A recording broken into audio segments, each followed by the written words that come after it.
Olá a todos, esta é mais uma aula do componente curricular Manejo e Conservação do Solo e da Água, da Universidade Federal do Sul da Bahia. Meu nome é João Batista e sou professor desse componente. Na aula de hoje, a gente vai falar um pouquinho sobre a produção agrícola na bacia hidrográfica, segundo a legislação ambiental e recursos hídricos. Então, a produção agrícola, ela é responsável no Brasil por 26,6% do PIB no Brasil. E ela emprega mais de 20% da população ativa, sendo ela o maior gerador de divisas na balança comercial brasileira.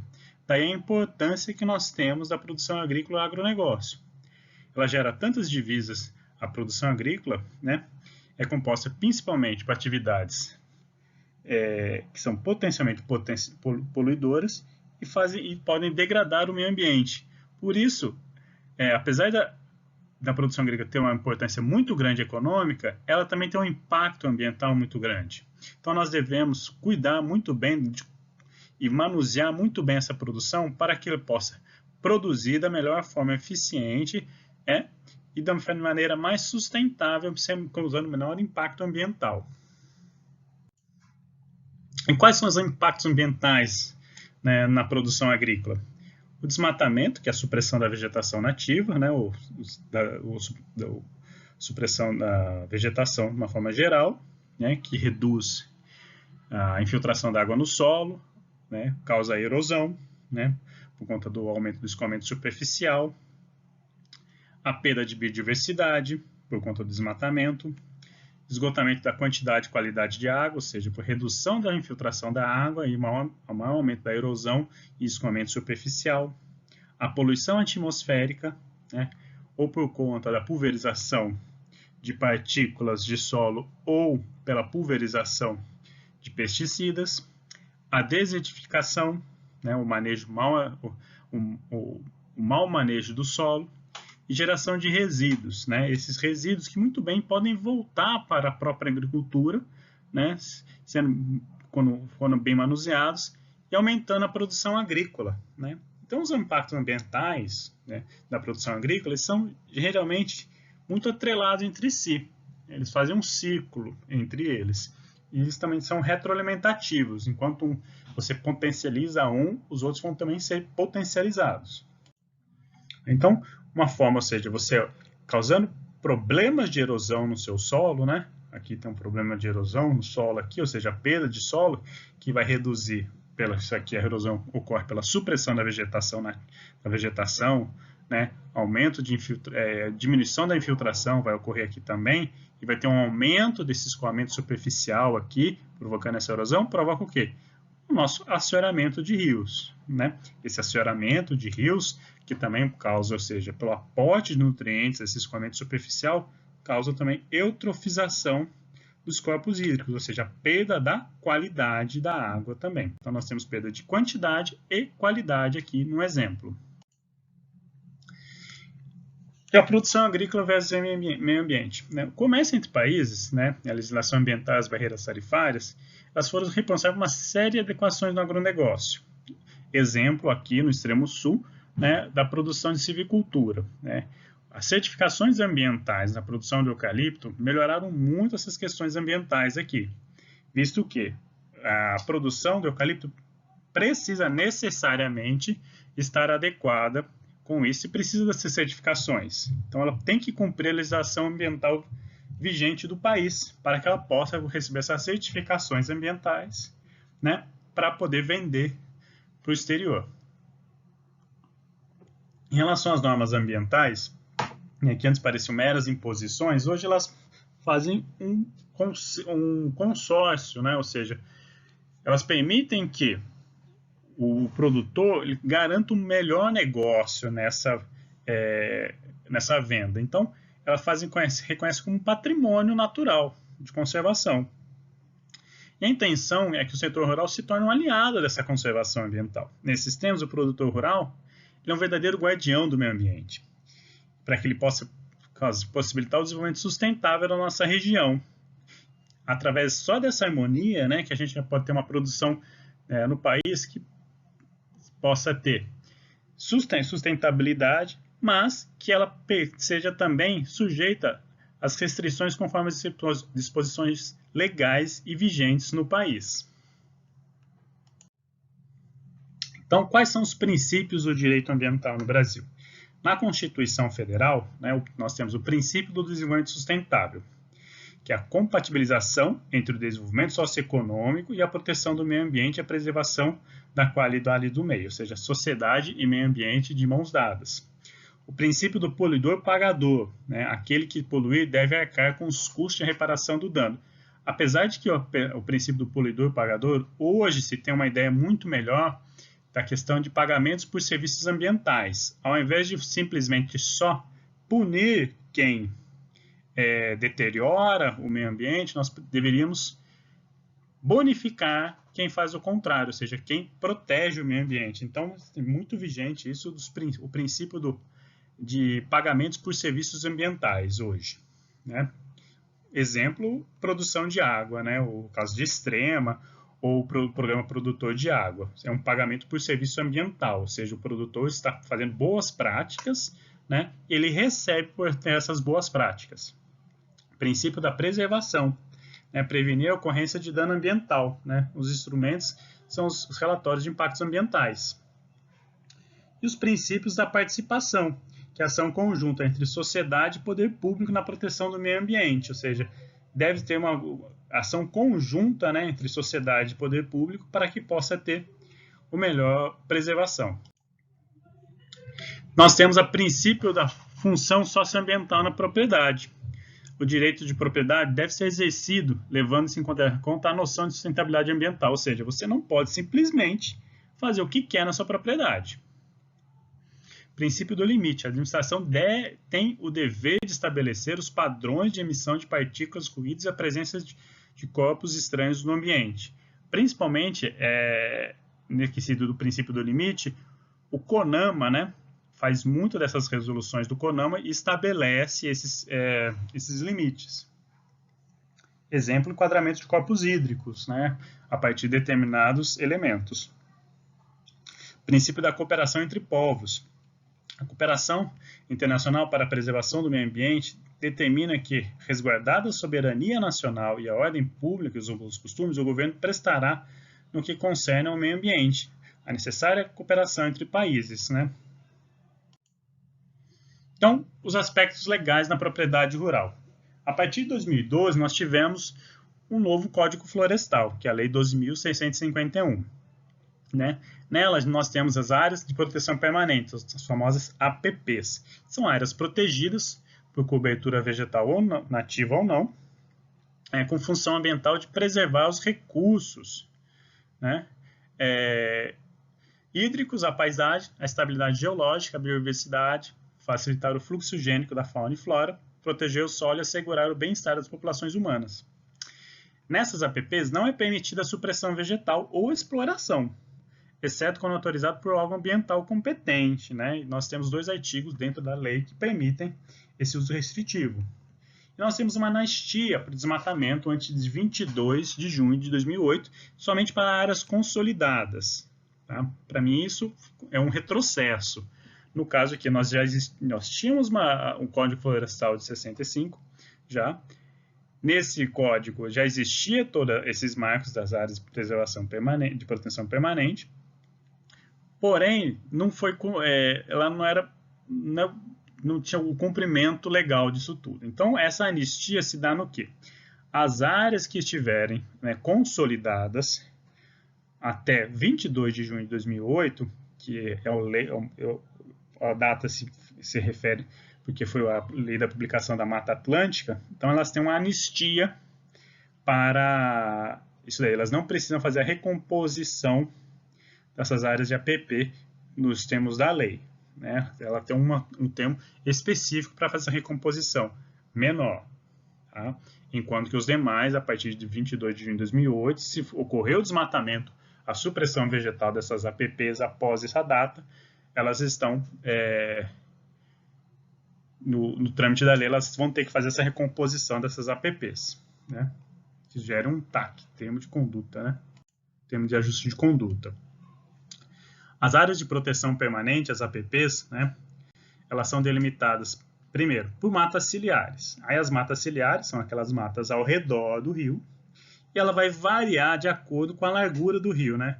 Rios com menores de 10 metros, nós temos uma faixa de 30 metros de vegetação para cada lado.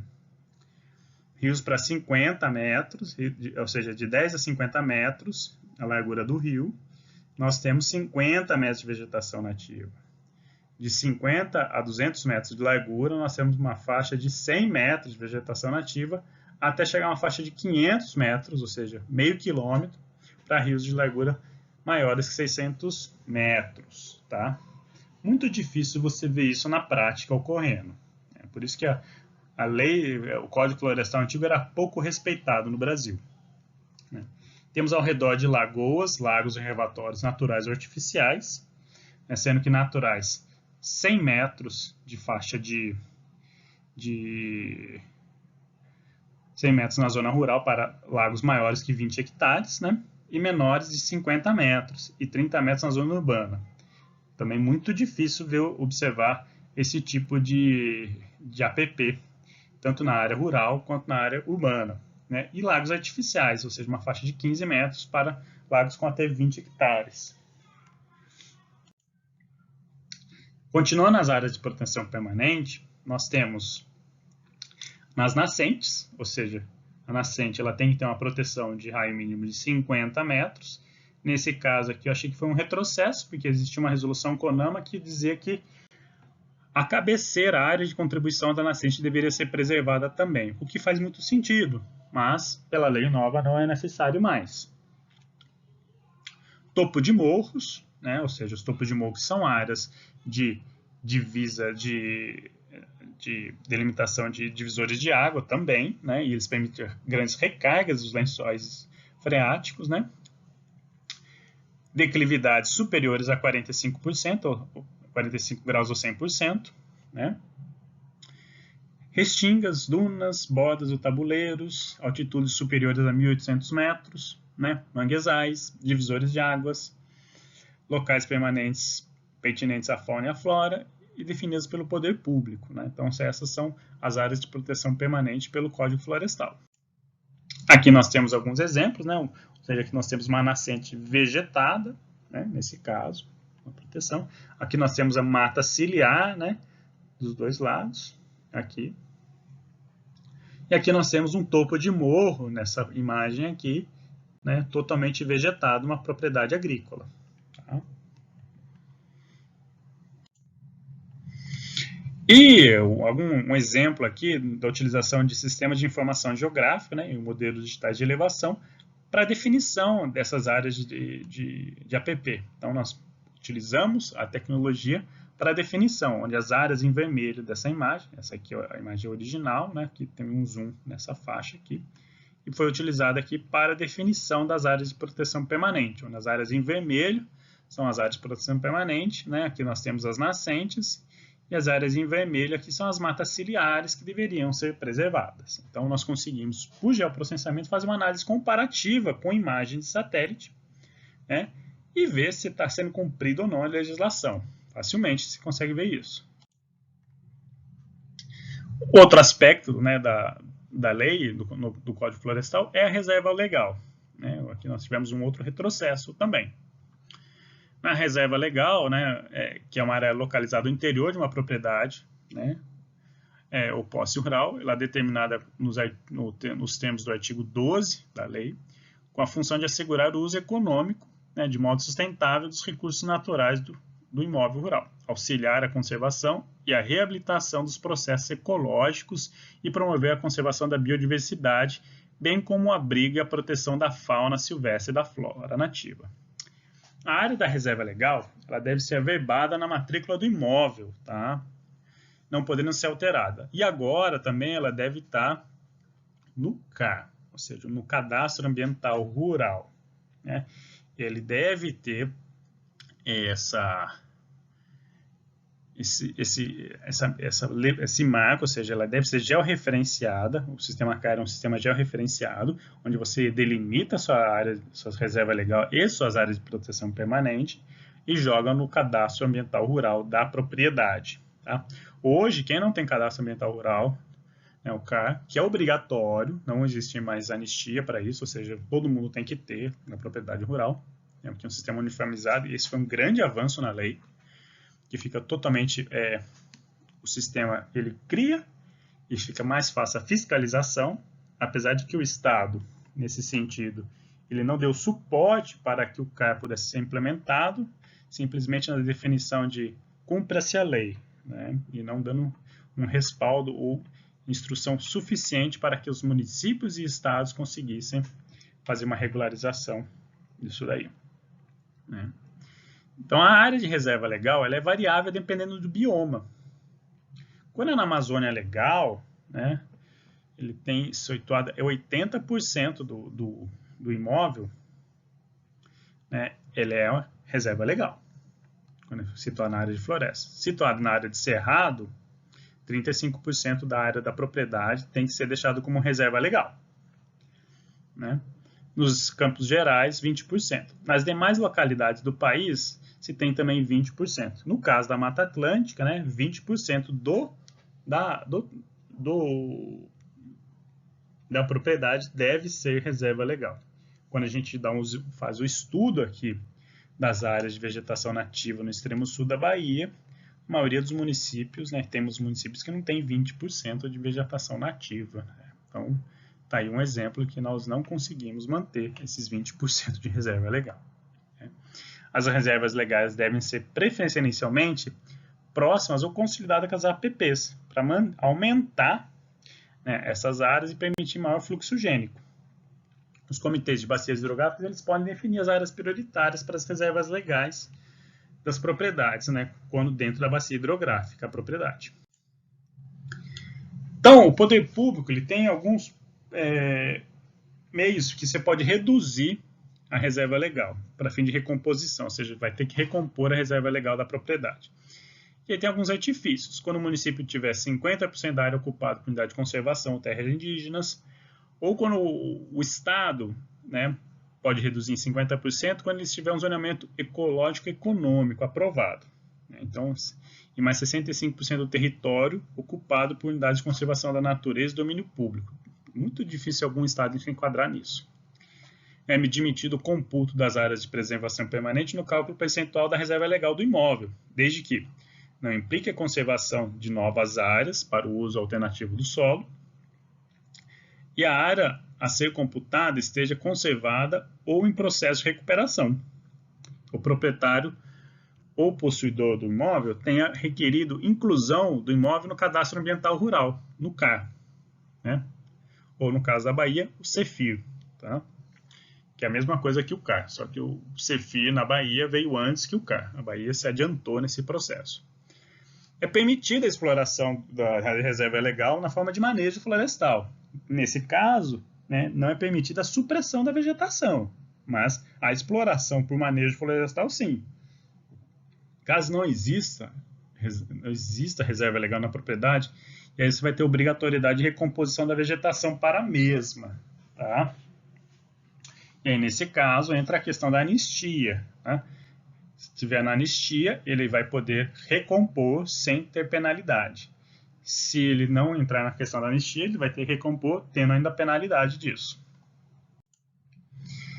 Averbação da reserva legal no CAR, ou seja, todo imóvel hoje, na propriedade rural, tem que ser cadastrado no CAR, ou seja, um sistema único, base única do governo, que vai ter toda essa área georreferenciada com imagens de satélite por baixo.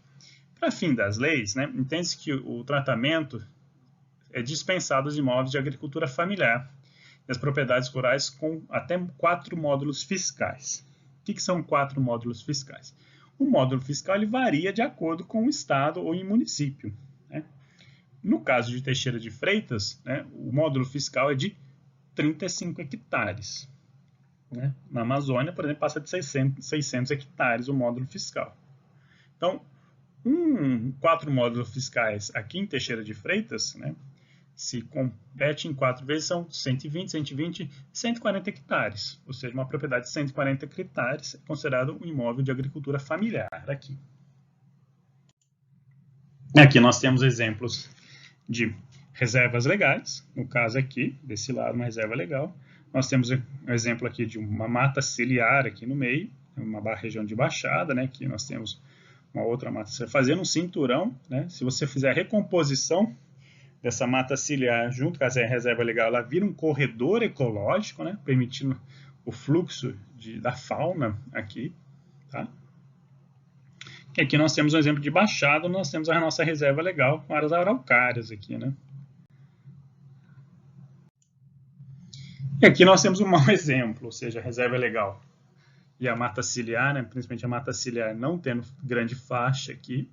E nós podemos ver aqui, ó, a grande quantidade de sedimentos, né, provocados. Apesar que aqui nós temos um terraço para conter o sistema de erosão, tudo, mas o sistema de manejo e conservação do solo deve ser uma coisa holística, né, ou seja, deve ter várias ações ao mesmo tempo para que o todo possa ser maior aí do que a soma, né?